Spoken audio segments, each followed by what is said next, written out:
Hi, we're listening to a little bit of Vladimir Horowitz playing a piano sonata of Muzio Clementi. Now, those of you who know me well are going, whoa, Mary Jo's playing something other than Bach. Just hang on, and eventually one of these times on this show, I'll play you a little Bach. But let's get right down to it. So I'm going to turn off Clementi and Horowitz for the time being, and we're going to move forward. So happy Sunday afternoon.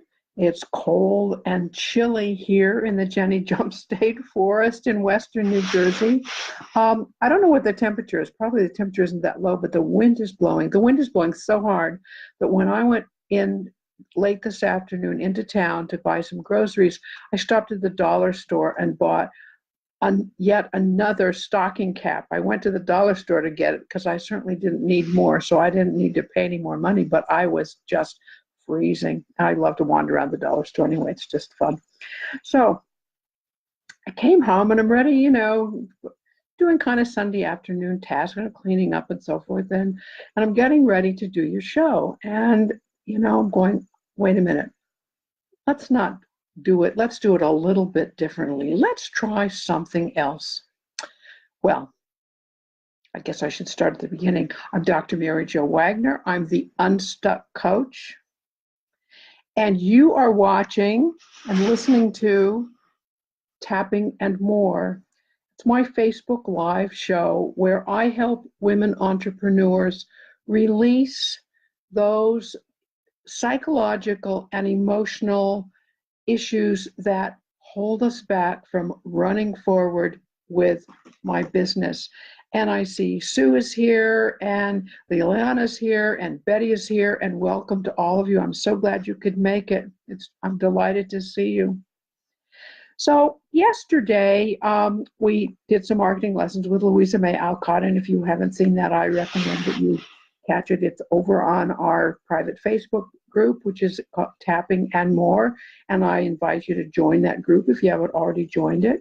You can also find the same Tapping and More on YouTube under Mary Jo Wagner. Hi, Patty. Nice to see you here. So it's an interesting story because Louisa May Alcott was such an interesting person, and the history of Little Women is fascinating. And I use her as a really extraordinary entrepreneur. So if you're interested in how a woman was acting as an entrepreneur in the 1860s and finding that what she was doing applies today, you're going to love her story. Anyway, that's not what today is. So I announced yesterday that today we would start the heavy stuff of dealing with, learning about, releasing all of those things that we learned from our parents, that we learned as little children, that end up holding us back in our business. Well, it's extremely important stuff. It really is. And we're going to spend quite a bit of time with it, and you're going to learn a lot and you're going to release a lot. But somehow Sunday afternoon just didn't seem like the time to do it. So I just kind of put it off because usually we're at 3:30 and now it's almost 6 o'clock, and I realized that I just was Sunday. I didn't want to deal with this heavy stuff. Instead, I'm going to tell a story about a chocolate cake. And of course, there'll be a marketing lesson, a business lesson at the end of it. But let me tell you the story. So many years ago, I think it was 1966. Whoa, that seems like a long time ago. I was newly married and I knew nothing about cooking, really, truly nothing. So I thought the only way to really learn about cooking is to get a subscription to Gourmet magazine. Let's just start right at the top. There's no point just fussing around to kind of learning how to scramble an egg. Let's really get right in there and do it big time. Well, in the process of going through this magazine and trying some of these recipes that were really way too complicated and you couldn't pay me to make them today, I discovered a recipe for chocolate pound cake with mocha icing. Well, to fast forward to today, my family is still enjoying chocolate pound cake with mocha icing. So I'm going to tell you a couple stories about this cake. I made it over and over and over again, and we moved. I was living in New Haven, Connecticut at the time, so I first made it in Connecticut. Then we moved to Virginia, and I made it in Virginia, and I continued to make it. Then we moved all the way to Vancouver Island, British Columbia. I made it there. Well, many, many moves later, Ohio, Indiana, on and on and on. I moved all over the place. Oregon, Washington, etc. I won't bore you with all the places I've lived, but eventually I ended up back home in Colorado. I was born and raised in Colorado, as was my father, as was my grandfather, and I'm adopted, so I also have a birth family, and part of my birth family goes back into Colorado several generations. So Colorado is really in my blood. So there I was back home in Colorado, and nothing would do but that I make this chocolate cake. Yum. And stirred it all. You bake it from scratch. I still have a big mixer, not just a hand mixer. I still have my old big mixer because you can't make this cake with a hand mixer. And I have this large mixer just to make this cake. It's the only thing I do with the mixer. It's way up on top of the shelf. I have to get the ladder to get it down.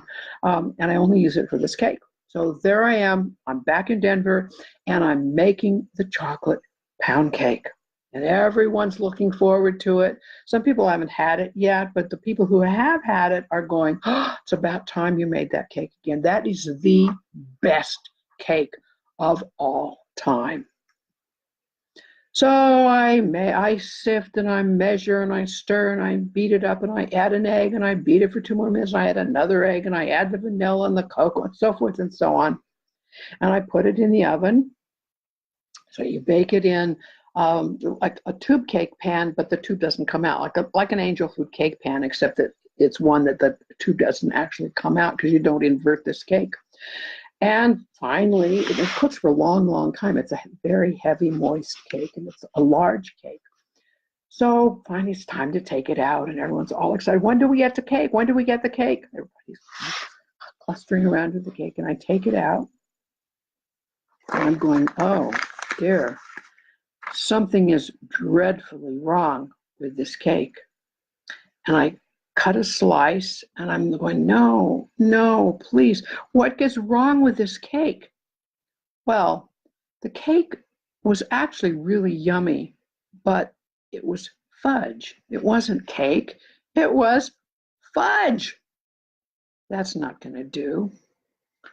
Everybody says, what do you mean it's not going to do? Fudge is yummy. Of course we're going to eat this cake. It's terrific. So they said, don't put the frosting on it. We're just going to eat it as fudge.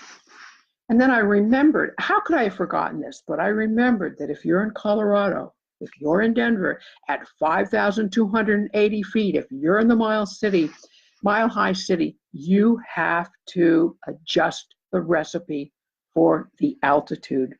And I didn't do that. I had forgotten about I'd been away from Colorado for so long, I had forgotten that even a boxed cake has to be adjusted for the altitude. So we ate the fudge, and we all loved it, and it was scrumptious. And the next time I made it, I remembered to adjust the recipe for the altitude, and I put the frosting on, and it was someone's birthday, and we blew out the candles, and it was all, everything was just lovely. So I made the cake a few times, and then I moved many, many more times. I just kept moving and moving and moving, and pretty soon I ended up in New Jersey, which is where I am right now. My son Stephen and his family live in New Hampshire. So the plan was, and this is Stephen's very favorite cake. This is his cake. So what would his birthday be without his cake? And now we're close enough that he can have his cake on his birthday. So I'm going to make the cake here in New Jersey, and then I'm going to put it in the car, and then I'm going to drive up to New Hampshire. It's about 4.5, 5 hours from here. I'm going to drive up there with the cake in the car, and then when we get there, I'll probably frost it there. I don't think I'm going to frost it. I'll probably just make the frosting there, and we'll put candles on it, and we'll have a wonderful, wonderful birthday. And Stephen will get to have his chocolate pound cake for his birthday. He hasn't had it for many years, actually. So, and it's going to be a surprise. I'm not going to tell him I'm going to do it. It's going to be a big surprise. So I discuss it with his partner, Jen, and we talk about this cake, and we're all ready to go with it.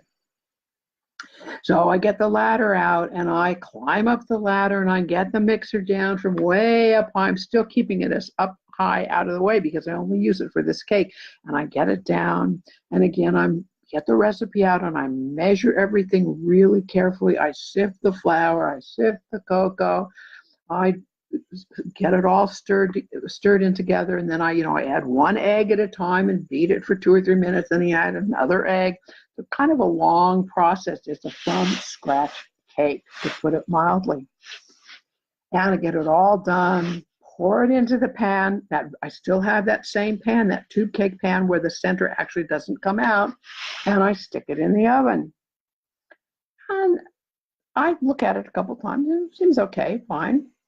And then it's time to take it out, almost time to take it out. And I don't know this oven really well. And I'm thinking, I'm just going to check and see how the cake's doing. And I open the oven. I think, this is weird. Something seems wrong. There's kind of a crust on top of it. I don't think this is quite light. And something doesn't seem right about the oven. But, oh, well, never mind. I just go on with it. Shut the oven door and just wait. And, you shouldn't have looked anyway. Wait till the timer goes off.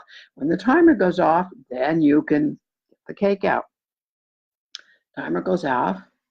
I take the cake out and I realize how odd. The oven is cold. Really? The oven is cold. I wonder why the oven is cold, but I'm still not kind of putting all the pieces together yet. And now I'm looking at the cake and it looks like it's baked on top. And then I put the knife into it to see if it's done. And it's batter. That's right. There's a slight crust on top. But basically what I have is a tube cake pan full of chocolate cake batter. And I can't figure out what's happened. Why was the oven cold? The oven was on originally. What happened? Well, after I discuss it with Eric and we try to figure it out, and we all of a sudden we go out on the porch to look at the gas, and we realize we're on propane, and we realize that we've just recently moved where we are and we haven't checked the propane, and what had happened was they ran out of propane, and so the oven was cold. There was no more gas to heat the oven. So now what am I going to do? I'm supposed to leave first thing in the morning for New Hampshire.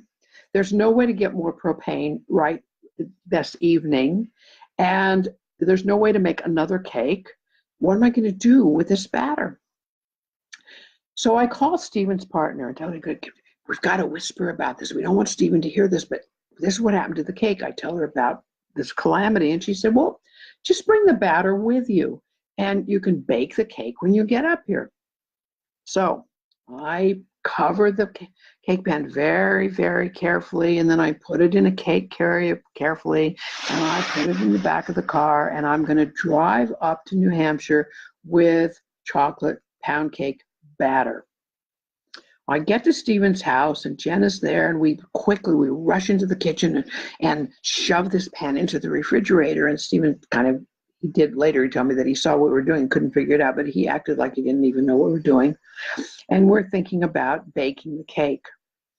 And then she calls and talks to her mom, and we're still kind of thinking it over. And her mom, the family owns the East Hill, the Inn at East Hill Farm, and they have a large, kitchen where they're cooking for all the guests. So a big part of this involves people who know a lot about cooking and know a lot about cooking for a lot of people, a lot about baking. They bake their own bread and so forth. And she comes back, she goes, Mary Jo, I just talked to Mom. Mom said we can't. She said, we can't bake it. I said, what do you mean we can't bake it? She said, it had fresh eggs in it. She said, it's apt to make us really sick. We can't do anything with it. We can't bake it. So into the garbage, that's right, into the garbage went all of this chocolate cake batter. My son's birthday cake is now in the trash. Huge disappointment. I felt I had let him down. I felt this terrible, terrible thing had happened. I had failed. I was a bad mom. I got really, really upset about this because I had put so much into taking this cake to New Hampshire for my son's birthday after all these years that he hadn't had it. So, long story short, of course, we went to the store and we bought a cake and we put the candles on. And you know what? We really had a fun birthday. Everybody enjoyed the cake that we bought. We enjoyed the ice cream. The children had the grandkids had a great time. Stephen was pleased. Everybody was happy but me. I was still beating myself up because I had botched up the surprise. I had ruined the cake. And I couldn't even take into account that we're all having fun at this party and that it was a great story and people were just laughing their heads off at this story. And that Stephen was not upset in the slightest that this had happened. And he kept saying, yeah, he said, I kept wondering what you and Jen were fussing about and what you put in the refrigerator and told me not to look at it and just couldn't figure it out. And we laughed and laughed about it. And he said that you can bring the chocolate cake up another time and presumably you and Eric will get that figured out how to make sure that you have enough protein. And we did it. Ultimately, we got a very large propane tank. And when we got into the house, there was just a very small propane tank. So it all worked out. And I have since made that cake and taken it up for Stephen's birthday. So I suppose that the moral of the story, and I'm telling it laughing because now it seems kind of ridiculous, the way in which I overreacted to this calamity with the cake. Was it really a calamity? No, it was a birthday cake that didn't bake, and so we got another birthday cake. End of the story. We still had a fun party, and my son had a great birthday. But I turned it into, I'm a failure. I can't even bake a birthday cake for Stephen. Oh, woe is me. I just can't do anything right. I'm just a failure. The lesson from this, I think, is the business lesson from this, the marketing lesson from this, if not the life lesson from this, is how easily we go to, I'm a failure. Instead of laughing, instead of going, uh-oh, look what happened, taking it more lightly, figuring out what to do instead. The cake didn't bake. We bought another cake. It was very easily fixed. Nobody failed. I didn't fail. It was just one of those things. And as someone said to me later, Mary Jo, the one thing that came out of that was it's a great story. It's really hilarious. And they're laughing. I'm thinking, yes, why couldn't I have seen that at the time? But often we just don't see it. We're so busy to blame ourselves and not think past what just happened, not say to ourselves right away, that's pretty bizarre what just happened. And it didn't work, but we figured it out and the sky didn't fall. That's one of my favorite phrases, and I say that to people a lot. They'll say, Mary Jo, this happened. And I say, did the sky fall? No, the sky didn't fall. Everything's fine. It was a lesson. But this was a lesson to get a bigger propane tank. But it was also a lesson not to take things so seriously and not to blame myself, not to instantly go to that place of, well, once more with feeling I'm a failure. So I'll tell you what let's do. You know what I'm going to say. You're getting ready for it. Let's app on this. You ready? Okay. So we're going to start at the top of our head, the top of the head, inside of the eyebrows, outside of the eye, under the eyes, under the nose, chin, down here at the breastbone and under your arms. Now you're going to notice as I tap, sometimes I forget a point or sometimes I get them out of order. Does that matter? No, it does not matter in the slightest. So if you're tapping on your own, you don't need to worry that you've botched it up. You haven't botched it up. You just missed a spot. And the next time you'll get it when you come back around, it's fine. If you get the points out of order, doesn't matter. You have not botched it up. It still works. What makes it work is for you to kind of take it in and let yourself feel what you're feeling around it and to do it consistently. So with the tapping that we're going to do today, I'm going to suggest that you come back to this video, scoot along the edge, scoot along there along the timeline around the bottom until you get to the point where we start tapping, and then just turn it on at tapping and go through the tapping again. This is a pretty big issue, so you might want to do it over and over and over again. Tapping doesn't, as I've said over and over again, tapping doesn't work if you don't tap. And tapping works better if you tap a lot. So here we go. Oh no. Oh, I botched it up again. How could I do that? What an idiot. How stupid. How could anybody be so dumb? I botched it up. I failed. It won't work. I failed at it. I'm a failure.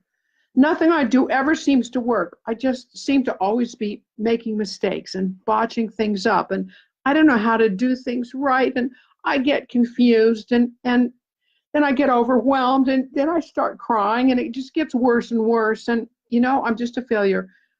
I just think I can't do this business. I'm just going to give up. I can't do it because I'm always failing, and nothing ever seems to work, and oh, what an embarrassment. Why can't I do things right? What's wrong with me? There's obviously something very deeply wrong with me that I didn't get that right. I should have known better. Of course I should have known better. I know how to do this. Why didn't I pay attention to what I was doing? Why wasn't I more on track? I could have written down the steps. I could have done it better. It's just a mess. I'm always failing. Oh, what a calamity. What a calamity I am. I'm always doing this over and over again. I just botch things up and I fail and I never seem to get anything right. It's really awful. I'm so embarrassed. I'm so ashamed. I just feel really bad. I just don't want to even go forward.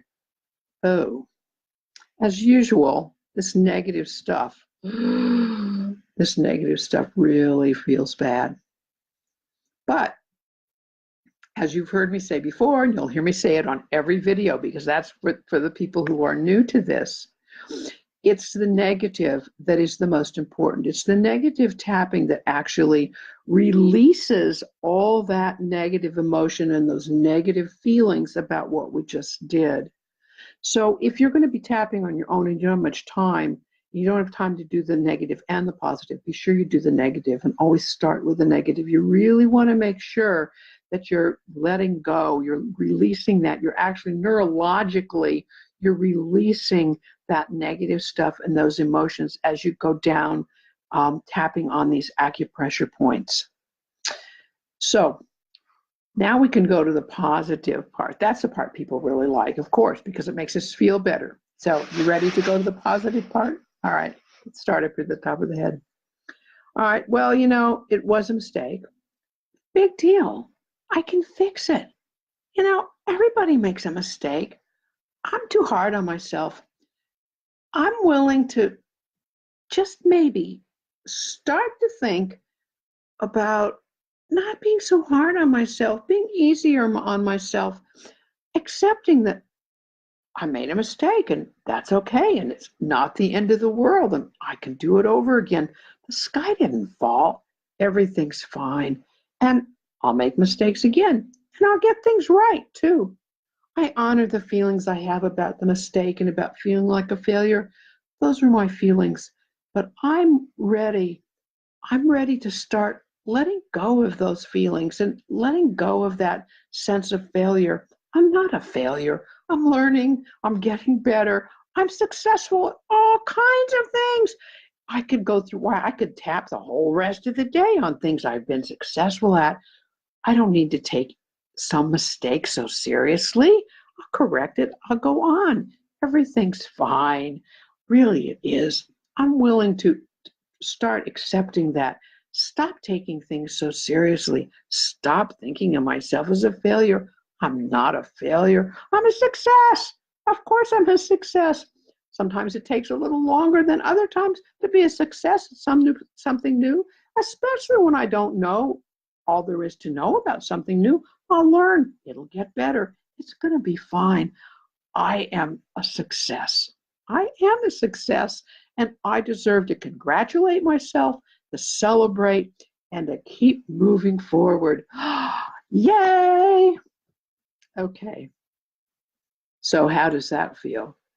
Well, obviously, I mean, I'm doing the tapping, and so I'm doing it on myself, and you can see I'm smiling. I mean, and it's not just for the camera, it's not just for you.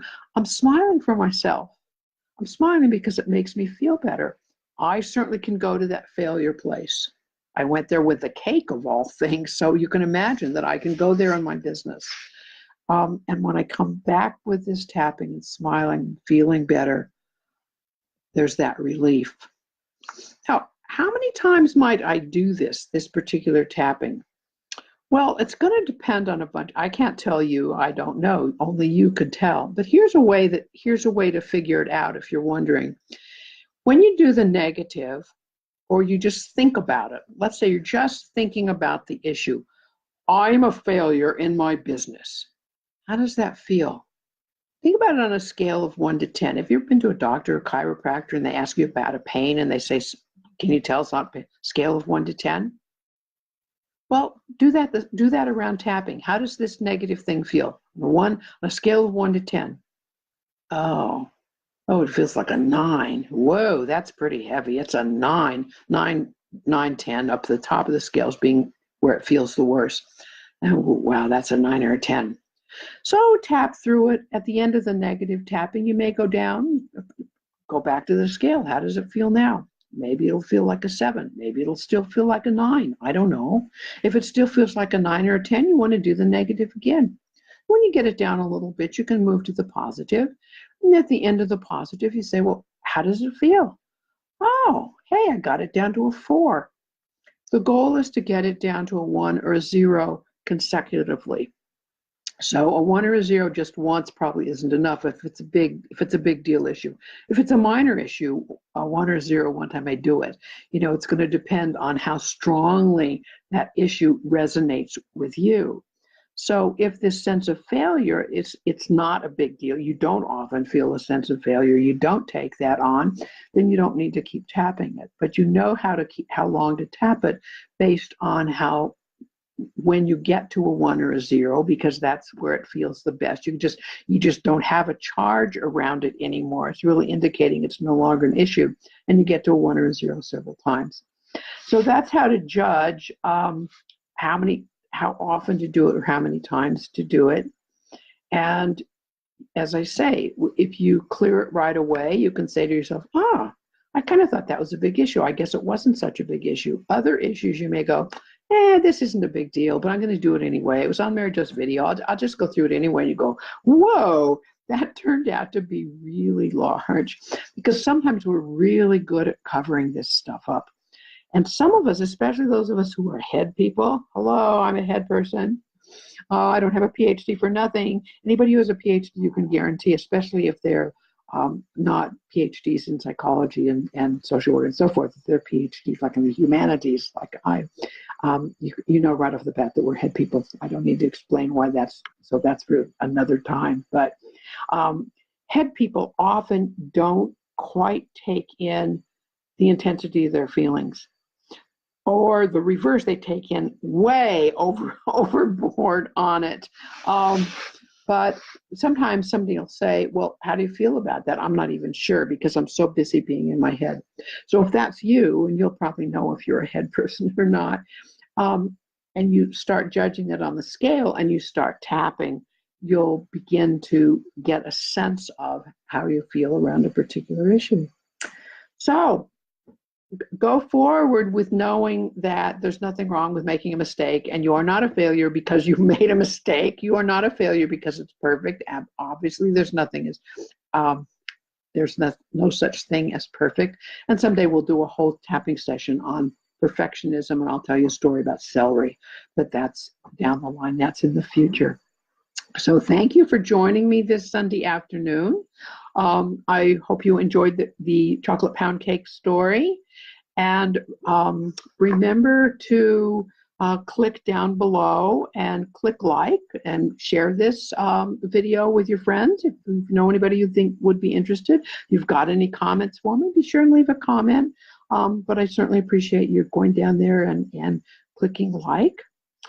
I'd also like to remind you to, if this is something that really resonates with you and you'd like to continue working with it and be able to comment and being able to be part of a group, I invite you to go to my private Facebook group, and the group is called Tapping and More. And then in that group, we'll have all the videos will be over there. There will also be some handouts that they're not there right now, but they will be over there. And it's a private group, so you can ask questions and talk and share without whatever is going on with you being blasted all over Facebook. So it's a great way to interact with others who are doing the same thing that you are and learning more, not only about tapping, but learning more about the psychological, emotional issues that keep us from moving our businesses forward and tapping through them to release them. So I invite you to do that.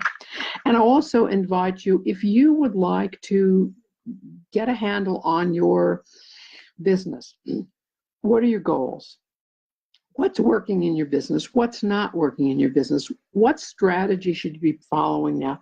What's your next step? If you'd like to get some clarity around all of that, I invite you to talk it through with me. And all you need to do is go over to overwhelmedaction.com/clarity, CLARITY. Again, that's overwhelmedaction.com/clarity, CLARITY. And that's a way to get a hold of me, and we'll set up a time and I'll help you kind of work through this so you get some clarity around what's going on in your business, what's not working, what is working, and what to do to go forward. Thanks a bunch for listening, and we'll catch you tomorrow.